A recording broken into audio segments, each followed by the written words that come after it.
क्या हाल है दोस्तों, कैसे हैं? मैं हूं बिलाल और हम सीख रहे हैं नेक्स्ट.जेएस। आज की वीडियो में हम जानेंगे डायनामिक राउट्स के बारे में।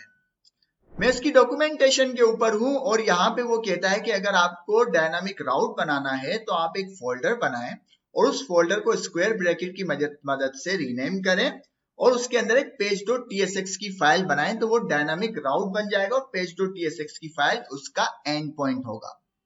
और इसी तरह अगर आपको नेक्स्ट.जेएस 13 के अंदर नेस्टेड जाना है डायनामिक राउट के अंदर, तो उस डायनामिक राउट के अंदर एक और डायनामिक राउट बनेगा और उसकी page.tsx की फाइल अलग से बनेगी। तो हमें नेक्स्ट.जेएस 14 कहता है कि ये अप्रोच जो है हमने चेंज कर दी, इसमें और ज्यादा हम बेहतरी लेकर आ गए। तो आप जो है अगर डायनामिक राउट बनाना चाहते हैं और जितना नेस्टेड जाना चाहते हैं आप जा सकते हैं, अगर आप नेक्स्ट.जेएस 14 की अप्रोच से कर डायनामिक राउट बनाते हैं।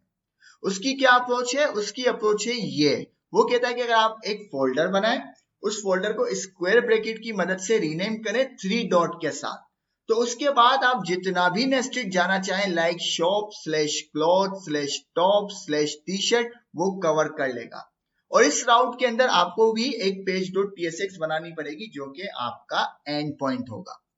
उसके बाद ये कहते हैं कि जब आप इस तरह से कर राउट बनाएंगे, डायनामिक राउट बनाएंगे और आप जो यूआरएल पास करेंगे लाइक शॉप स्लैश ए, तो मैं प्रॉप्स के अंदर आपको इस तरह से कर डेटा ला कर दे दूंगा। और जब आप नेस्टेड चले जाएंगे इस तरह से, तो प्रॉप्स के अंदर मैं आपको ये वाला डेटा इस तरह से ला कर दे दूंगा। लाइक आप जैसे जैसे नेस्टेड जाते जाएंगे, इसी तरह जो ये स्लग है, एक एरे है, ये इंक्रीज होती जाएगी। तो इसको हम प्रैक्टिकली देखते हैं।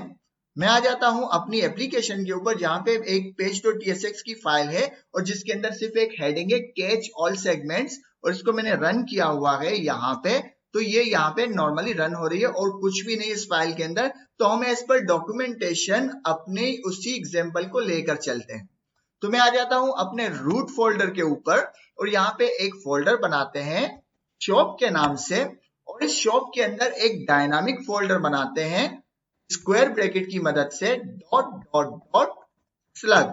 स्लग की जगह जो है आप कुछ भी लिख सकते हैं लाइक एबीसी या आईडी, जो आपका मन करे वो लिख सकते हैं, लेकिन कन्वेंशन है स्लग। ठीक है, मैं नहीं कह रहा, डॉक्यूमेंटेशन के लिए। इस स्लग के अंदर हमें एक एंड पॉइंट बनाना है। एंड पॉइंट क्या है? page.tsx। ठीक है, अब यहाँ पे इसको डिफाइन भी कर देते हैं। मैं कहता हूं एक्सपोर्ट डिफॉल्ट, ये एक फंक्शन है जिसका नाम है स्लग पेज। तो ये क्या करता है? रिटर्न करता है। रिटर्न करता है एक डिव रिटर्न करता है, उस डिव के अंदर है h1। ठीक है, और फिलहाल हम लिखते हैं डायनामिक पेज और सेव कर दिया। ठीक है, सेव कर दिया। अब इस राउट को एक्सेस करके देखते हैं। शॉप के अंदर स्लग है। ठीक है, तो मैं आता हूं यहाँ पे और यहाँ पे मैं लिखता हूं स्लैश शॉप स्लैश क्लॉथ। ठीक है, जो डॉक्यूमेंटेशन में था वही लिखते हैं। एंटर कर दिया। जैसे ही मैंने एंटर किया, मुझे जो है डायनामिक पेज एक्सेस हो गया, जो कि हमने अभी बनाया है अपने डायनामिक राउट के अंदर। ठीक है, ये रहा डायनामिक पेज। अब इसको मैं नेस्टेड जाते हैं, अब इसके अंदर नेस्टेड जाते हैं, तो मैंने कहा स्लैश और यहाँ पे टॉप्स लिख लेते हैं, एंटर। अभी यही पेज आ रहा है। इसके और नेस्टेड जाते हैं, मैंने कहा slash T shirt T shirt, enter. अभी यही पेज आ रहा है। इवन मैं जितना नेस्टेड जाना चाहूं जा सकता हूं। ये है नेक्स्ट.जेएस 14 की अप्रोच, जो कि बहुत ही खूबसूरत और बहुत ही जबरदस्त अप्रोच है। इसको अब एक्सप्लोर करते हैं कि इसके प्रॉप्स में हमको क्या मिलता है। तो मैं इसको मिटाता हूं, मैं पेज के अंदर आ गया। ठीक है, मैं सॉरी क्लोथ्स के अंदर आ गया कि भाई क्लोथ्स के अंदर आ गया मैं। अब मैं कहता हूं कि भाई इसका जो प्रॉप्स है, मैं यहाँ पे लिखता हूं प्रॉप्स और इसकी टाइप करते हैं एनी, बाद में इसको डिफाइन कर देंगे। और यहाँ पे मैं कहता हूं console.log और console.log में लिखते हैं props। ठीक है, और सेव कर दिया। जैसे ही मैंने सेव किया और मैं यहाँ टर्मिनल पे आ जाऊं, मुझे देखो क्या मिला। यहाँ पे props एक ऑब्जेक्ट है और उस ऑब्जेक्ट के अंदर दो ऑब्जेक्ट हैं, एक पैरम्स का ऑब्जेक्ट है और एक सर्च पैरम्स का ऑब्जेक्ट है। तो सर्च पैरम्स को हम बाद में समझेंगे, फिलहाल हम पैरम्स को समझते हैं। तो मैं क्या करता हूं, डिस्ट्रक्चर करता हूं यहाँ पैरम्स को। तो यहाँ पे मैं प्रॉप्स को मिटाता हूं और यहाँ पे मैं लिखता हूं पैरम्स। मैंने डिस्ट्रक्चर कर दिया। अब मैं इसको मिटाता हूं, इसको भी लिखते हैं पैरम्स। ठीक है, मैंने यहाँ लिख दिया पैरम्स और सेव कर दिया। अब यहाँ पे देखें तो हमें क्या मिल रहा है, हमें सिर्फ पैरम्स मिल रहा है। पैरम्स एक ऑब्जेक्ट है और उसके अंदर स्लग है, और स्लग क्या है, एक एरे है। उस एरे के अंदर क्या है, एक ही एलिमेंट है जो कि क्लोथ्स है। क्लोथ्स हमने कहाँ लिखा था, क्लोथ्स हमने देखो यहाँ लिखा था। अब अगर हम नेस्टेड जाते हैं, मैं कहता हूँ टॉप्स, इंटर कर दिया। अब हमारी एरे जो है एज पर डॉक्यूमेंटेशन इंक्रीज हो जानी चाहिए। तो यहाँ पे देखो हमारी एरे इंक्रीज हो गई। कितना ज्यादा आसान है, कितना ज्यादा जबरदस्त है, तमाम की तमाम डॉक्यूमेंटेशन में हमें बता दिया। इस तरह हम जैसे जैसे नेस्टेड जाते जाएंगे ये एरे ऐसे ऐसे हमारी इंक्रीज होती जाएगी। तो अब जो है हम इसको क्या करते हैं, हैंडल करते हैं। किसको हैंडल करते हैं, अपने page.tsx को। तो मैं यहाँ पे आ जाता हूं, इसको मिटा देते हैं फिलहाल के लिए, और यहाँ पे मैं कहता हूं इफ, और इफ के अंदर मैं लिखता हूं पैरम्स डॉट स्लग।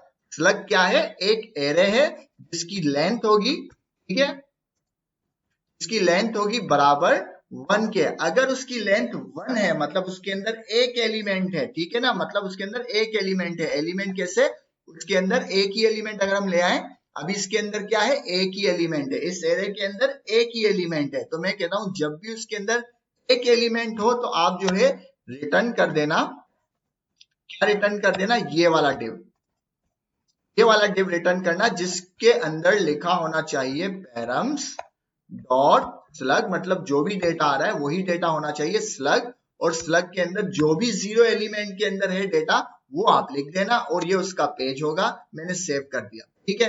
मैंने कहा अगर इसकी लेंथ 1 हो, किसकी लेंथ 1 हो, हमारे एरे की लेंथ अगर 1 हो तो हमारा ये वाला डिव चला देना। यहाँ पे कुछ एरर आ रहा है, इस एरर को देख लेते हैं।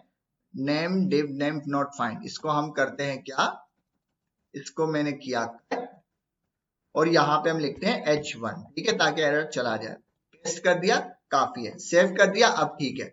मैंने कहा कि जब भी हमारे एरे की लेंथ 1 हो मतलब उसके अंदर एक ही एलिमेंट हो तो उस एक एलिमेंट को इस H1 के अंदर रेंडर कर दो, और सेव कर दिया, ठीक है। अब देखते हैं क्या आया। यहाँ पे मैंने कहा क्लॉथ्स, इंटर किया, क्लॉथ्स का पेज आ गया, डायनामिक हो गया, अब मसला ही नहीं है। अब मैं इसको करता हूँ फर्नीचर, ठीक है, फर्नीचर पेज, कितना ज्यादा आसान है। अब हम नेस्टेड जा सकते हैं, अब हम नेस्टेड जा सकते हैं। तो हम नेस्टेड भी जाते हैं, मैं कहता हूं उसको क्लॉथ्स, और यहाँ पे टॉप्स को मिटाते हैं, दोबारा क्लॉथ्स के ऊपर आते हैं, ठीक है। अब हम फिलहाल नेस्टेड नहीं गए, अब नेस्टेड जाते हैं। भाई क्लॉथ्स के अंदर जो आइटम है टॉप्स, ठीक है, टॉप्स आ गया। मतलब अब हमारे एरे की लेंथ क्या हो जाएगी, ये हो गई 1 और ये हो गई 2। मतलब एरे की लेंथ अगर हमारी 2 है तो अब उस पर काम करना है। तो मैं आ जाता हूं यहाँ पे, मैंने इसको किया कॉपी, सिर्फ को किया कॉपी, और कॉपी करने के बाद यहाँ पे पेस्ट कर दिया, ठीक है। इसको हटा देते हैं, इसका काम खत्म है। मैंने कहा अब अगर हमारी एरे की लेंथ अगर 2 है तो हमारा जो इसमें एलिमेंट आ रहा है दूसरा एलिमेंट, उसको रेंडर कर दो, और मैंने सेव कर दिया, ठीक है। अब दोबारा देखते हैं यहाँ पे, अब मैं आता हूँ टॉप्स के ऊपर, इंटर किया, टॉप्स का पेज आ गया।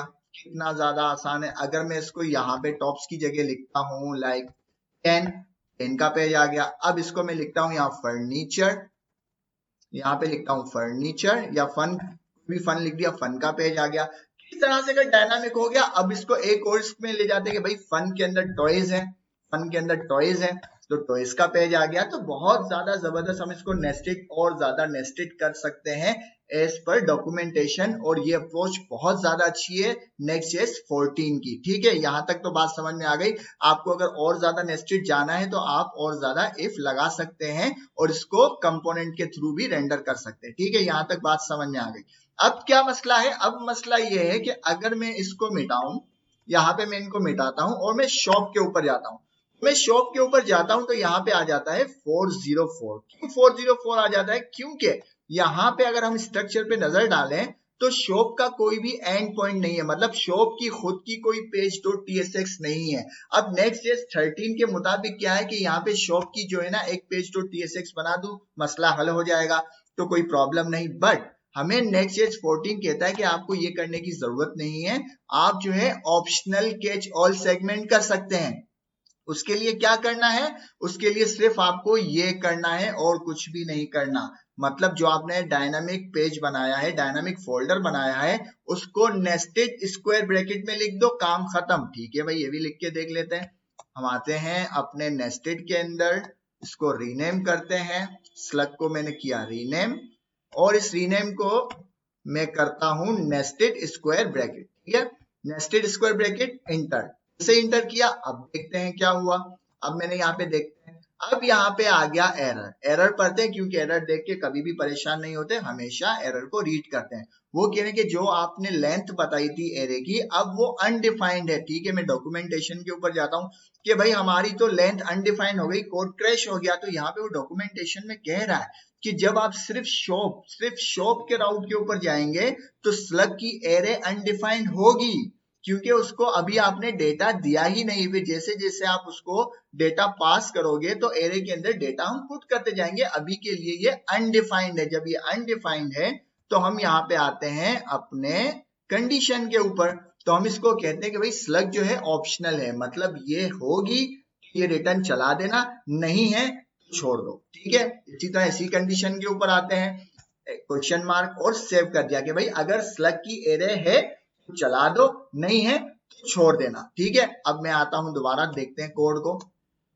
वाह dynamic page, wow dynamic page, कितना ज्यादा जबरदस्त और मजेदार। हमारा पूरा का पूरा नेस्टेड डायनामिक पेज बन चुका है। जितना नेस्टेड जाना चाहें आप जा सकते हैं। और यहाँ पे इवन मुझे शॉप के लिए भी कोई पेज डॉट tsx बनाने की जरूरत नहीं पड़ी। इसको जरा सा और समझते हैं ताकि कॉन्सेप्ट और ज्यादा क्लियर हो जाए। अब शॉप के ऊपर हमारा ये वाला राउट चल रहा है ना, तो हम क्या करते हैं, इसको लिखते हैं हम शॉप पेज। मैं लिखता हूं शॉप पेज, मतलब ये शॉप का पेज है। और यहाँ पे मैं बनाता हूं एक पी, मतलब एक पैराग्राफ। उस पैराग्राफ के अंदर मैं लिखता हूं लिंक, ठीक है। लिंक के अंदर मैं लिखता हूं क्लॉथ्स, लिंक के अंदर मैंने लिख दिया क्लॉथ्स, और क्लॉथ्स के अंदर मैंने दे दिया href, और उस href के अंदर मैंने राउट दे दिया स्लैश शॉप स्लैश क्लॉथ, ठीक है, स्लैश शॉप स्लैश क्लॉथ। ये भी हो गया। अब लिंक के अंदर एरर आ रहा है क्योंकि मुझे इसे इंपोर्ट करना है, तो मैं इसको इंपोर्ट करता हूं, इंटर, ठीक है। ऊपर देखिए इंपोर्ट हो चुका है, ये रहा। अब यहाँ पे एरर चला जा चुका है, ठीक है। इसकी एक कॉपी बना देते हैं कि भाई यहाँ पे फर्नीचर भी मिलता है, इसको फर्नीचर भी लिख देते हैं, कंट्रोल डी, दोनों सिलेक्ट हो गए, फर्नीचर, ठीक है, सेव कर दिया। अब देखिए मजा, अब कोई शॉप के अंदर आता है, मैं आता हूं यहाँ पे समझेंगे तो मजा आएगा, ठीक है। यहाँ पे देखो कोई आ गया हमारे शॉप के राउट पे कि भाई ये शॉप का पेज आ गया, हमारे पास दो आइटम है, क्लॉथ है और फर्नीचर है।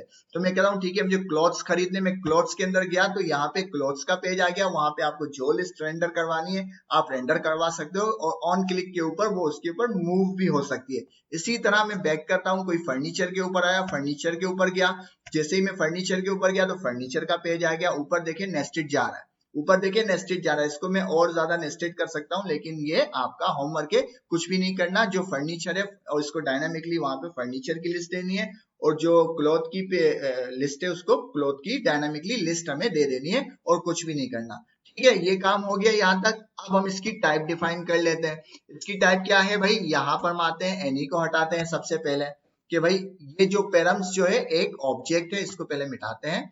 पेरम्स क्या है, एक ऑब्जेक्ट है, पेरम्स एक ऑब्जेक्ट है, इसके अंदर स्लग है, और स्लग क्या है, एक एरे है। किसकी एरे है, स्ट्रिंग की एरे है, ठीक है।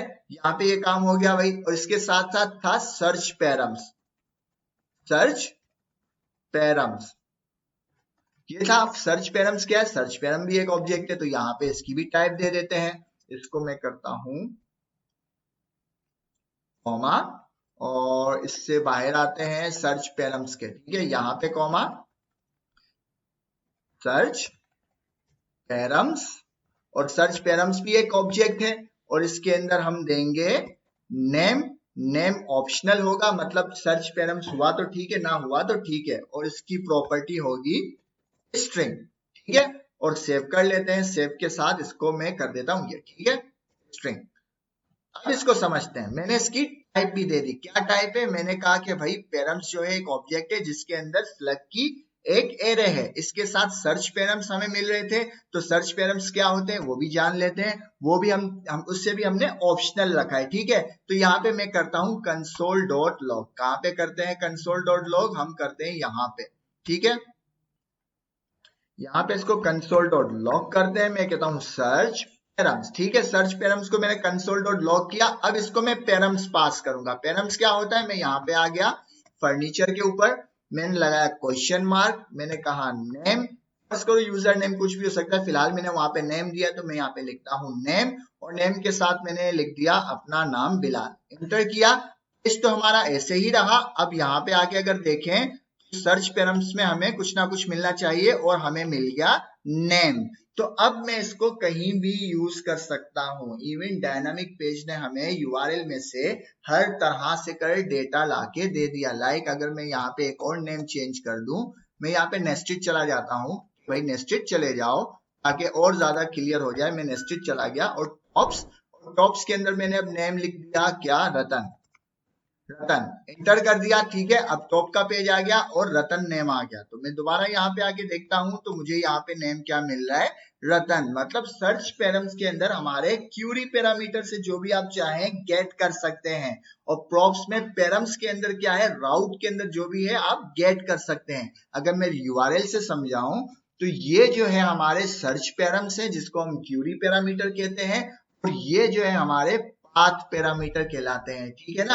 ये हमारे राउट है मतलब पाथ पैरामीटर है, और ये हमारे सर्च पैराम है मतलब क्यूरी पैरामीटर है।